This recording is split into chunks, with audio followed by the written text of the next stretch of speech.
पिरिया जो जोबन अंदर में लही वियो। मूंखे त सफ़ा बेकरार करे छॾियो अथई।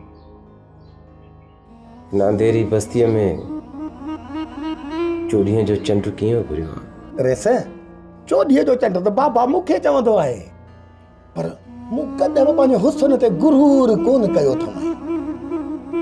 अल्लाह भले में कुझु साख चवा। अरे वांदा, मां पिरिया जी ॻाल्हि थो कयां। छा हू चोॾीअ जो चंड मुंहिंजी ज़िंदगीअ में रोशनी नथो करे सघे? मतिलब त हिन दुनिया में 3 चोॾीअ जा चंड आहिनि। हिकिड़ा त तेरे अॻु वेठा आहियां, ॿिया वल मादी चंड, मतिलब त पिर, ॿिया उहो चंड जेके सॼे आसमान को चमकांदा आहिनि। चमचांदीदो आहे न। अरे हाणे घणी बड़बड़ न कर, मूंखे पिरिया जी परवाज़ जे बारे में ॿुधाए। रेस बड़बड़ वाके हूंदी अजाई आहे, पर इहा पिर मलूक जी धीउ आहे ऐं बशूअ जी मंगा।